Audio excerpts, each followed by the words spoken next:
My husband secretly added his brother to our deed without telling me. When I questioned it, he said, "You're just temporary, he's blood."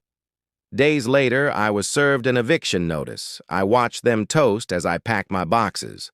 But the house wasn't the only thing in my name. And when the sheriff arrived, they discovered I never thought I'd be the woman crying on her own porch, while her husband and his brother drank beer in the backyard and laughed. But that's where I ended up. And it all started with one piece of paper I was never supposed to see. I'm from Nashville, Tennessee, grew up there.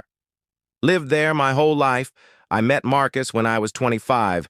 He was funny, charming, and a little lost. I thought I could help him find his way. That was my first mistake. We dated for 3 years before getting married.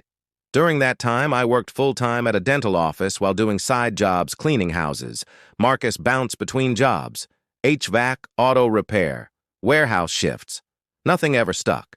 But I believed in him, thought he just needed someone to believe in him long enough for him to believe in himself. In 2017, we bought a house in East Nashville, 2 bedrooms, a porch, a garage. It wasn't big, but it was ours. Except it wasn't. I was the one with the good credit. I was the one who had saved up $27,000 for the down payment. The mortgage went through under my name. The loan was in my name. The deed was in my name. Marcus didn't qualify. He told everyone we bought a house, but really I bought it. I didn't care. I thought we were building a life together. Fast forward 5 years, things changed. Marcus started spending more time with his brother, Rick. I never liked Rick. He was loud, disrespectful, and drank too much.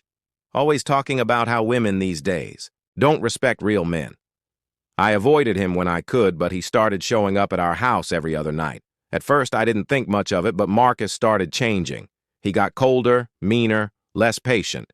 He started saying things like, "Rick says, you nag too much? Or maybe if you didn't act like his ex, we'd get along better."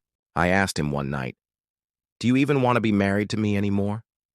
He shrugged and said, "I'm just tired of always feeling like the sidekick in my own house." That stuck with me. Then one afternoon, I was putting away laundry and found a strange envelope in his sock drawer. It was addressed to him from the county clerk's office. I opened it. That's when I saw the quitclaim deed. He had forged my signature. He filed paperwork removing me from the deed. And he added, "Rick." I stared at it for a long time, trying to make sense of it. I thought maybe it was a mistake. I took it to a lawyer the next morning. He confirmed it wasn't a mistake. It was fraud, plain and simple. He also told me, "They can try to make this stick, but it's going to be a mess for them, especially if you play this right." That night, I confronted Marcus. I waited until Rick had left. I laid the paper on the kitchen table. "What the hell is this?" He didn't flinch. He just looked at it and said, "It's done. You forged my name. It's done." He repeated, "You're temporary. Rick is blood." I stared at him, waiting for him to laugh or take it back. He didn't. He just walked out of the room, like he didn't even care. 3 days later, I was served with an eviction notice filed by Rick. They claimed I was an unauthorized occupant. I couldn't even speak. I sat on the floor in my bedroom and cried until I couldn't breathe. I wanted to scream, to break things, to make them feel what I was feeling, but I didn't. Instead, I packed slowly, quietly, while they grilled steaks in the backyard and toasted to their victory. Rick even said loud enough for me to hear, "That's how you clean out trash." I didn't respond, I just kept packing. But what Marcus didn't know, and what Rick never thought to ask, was that I had a backup plan, a good one. In 2019, I'd opened a cleaning company, a small one at first, just me and a few supplies in the trunk of my car. But over time, I'd grown it. I got contracts with a few businesses, started hiring help, built it into something real to fund it. I took out a business loan. Guess who co-signed Marcus? He didn't care. He signed anything I put in front of him, back then. What he didn't know was that I used the house as collateral. It was legal. It was all in my name at the time. Everything was filed clean. And when he forged my signature and filed that fake deed, He violated the loan agreement. He didn't, even though the bank had the house flagged. But my lawyer knew, so I waited. While they drank and laughed and shoved me out of my own house, I made calls, sent emails, filed reports, and then I disappeared from their radar. They thought they'd won, but I wasn't done. Not even close. After I moved out, I stayed quiet. I didn't tell anyone what was really going on. Not my co-workers, not even my sister. I wanted Marcus and Rick to think I was gone for good. I wanted them to relax. I wanted them to feel safe in what they stole. They moved into the house like it was theirs. Rick brought in his ugly recliner and his even uglier dog. Marcus quit his job. I found out through an old mutual friend, said he was managing property now. Property. He meant my house. Meanwhile, I moved into a small rental apartment across town. 1 bedroom. No washer and dryer, and the shower had a crack in the tile that made it smell like mildew, no matter how much I cleaned it.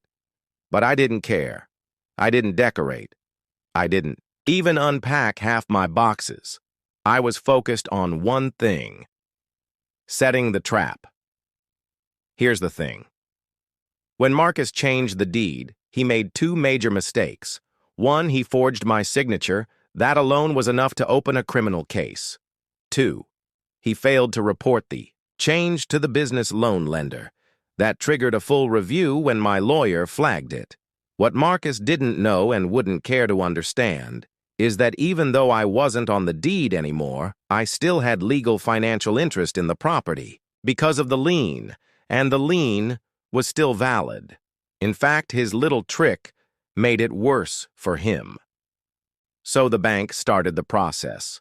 First, they did a title check and found the forged document. Then they contacted the DA's office to report the suspected fraud. Then they contacted Marcus and Rick with a demand letter, but instead of calling a lawyer like normal people, they ignored it. Marcus thought he could bluff his way out. Rick thought they were being bullied. That's when things got worse for them. I found out through my lawyer that Marcus tried to refinance the house under his and Rick's names. That was his plan: push me out, refinance it, and cash out the equity I helped build. But because of the lien, the refinancing fell apart. And that's when the letters started piling up on their doorstep: certified mail pink slips, legal warnings. I knew something had happened because one night around 10:45, my phone lit up unknown caller. I let it go to voicemail. It was Marcus. His voice was low, serious. "Look, I know things got out of hand. Maybe we should talk. Maybe we can work something out." I listened to it twice. Then I blocked the number. 2 days later, I saw Rick at the grocery store. He looked rough, puffy eyes, shirt wrinkled. He was standing in front of the beer fridge, just staring at it like he forgot what he came for.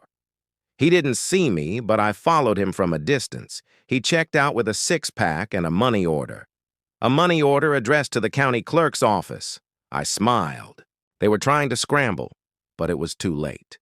The lender had moved forward with foreclosure proceedings. The county was investigating the forged deed, and I had a civil suit pending against Marcus for damages, fraud, and emotional distress. But here's where it gets even worse for them. When the county investigators started digging into the paperwork, they found something else. Rick had a record, a sealed one, but not sealed enough to hide from a financial background check. Turns out Rick had been part of a scam in 2013 involving forged signatures on car titles. He did a short stint in county jail and never told Marcus. The bank's fraud department flagged it. That made them push the case even faster. The county subpoenaed both Marcus and Rick to provide proof of the deed transfer. They couldn't because there wasn't any.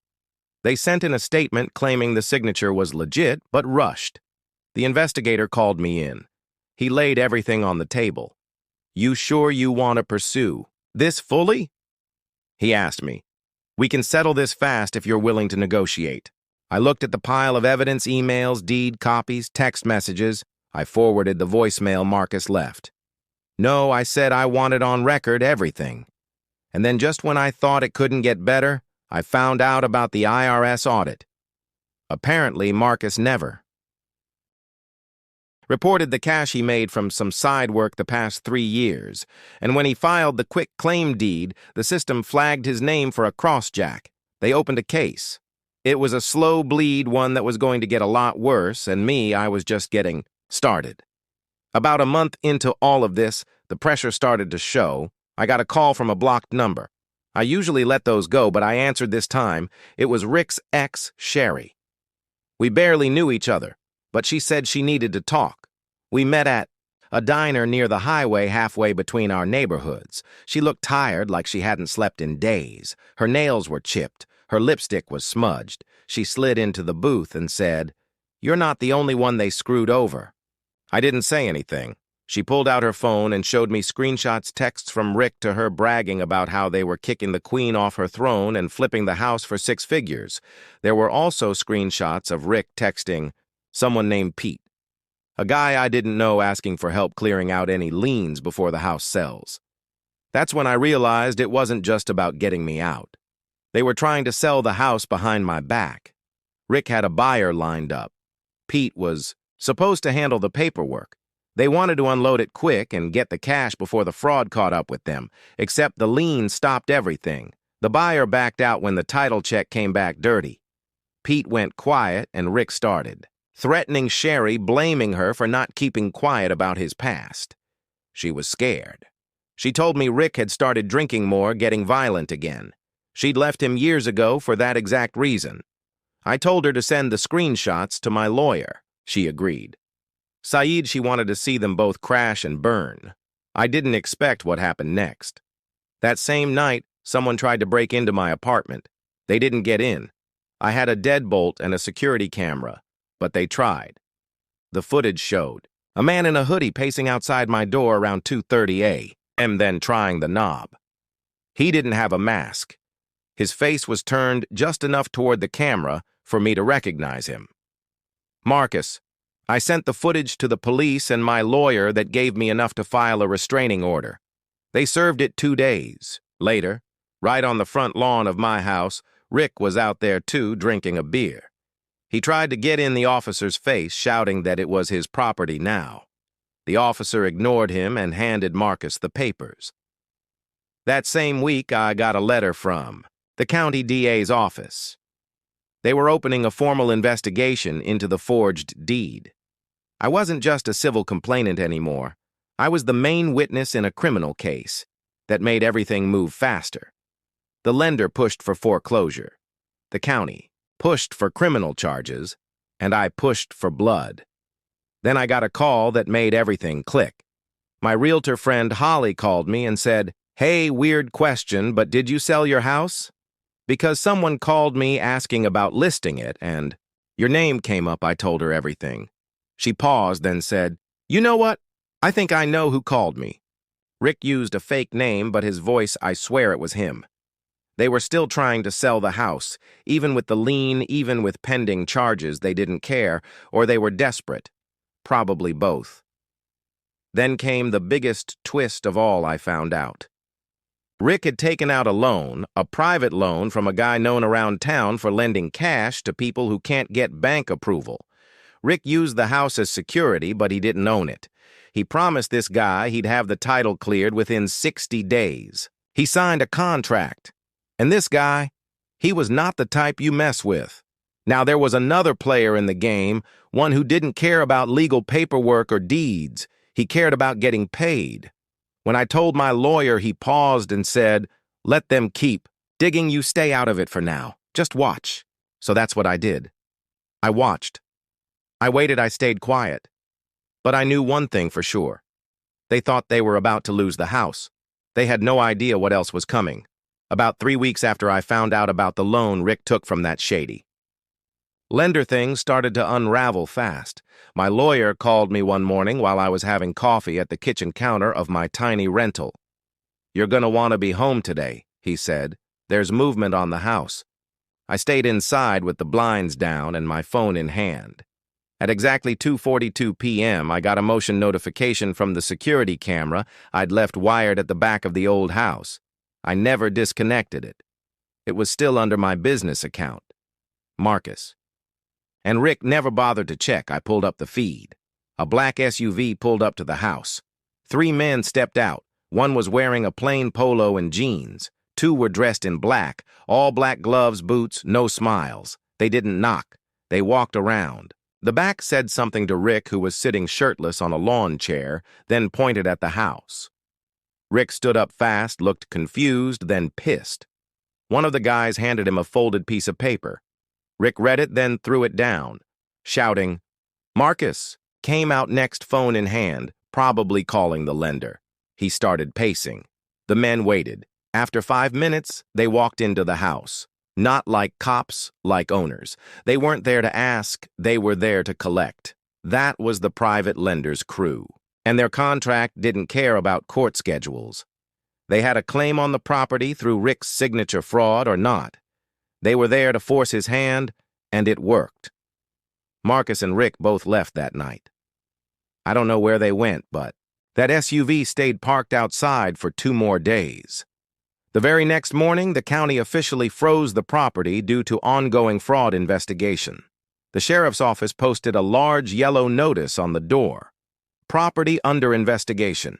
No trespassing. And just like that, it was no one's home. But the house was still in play.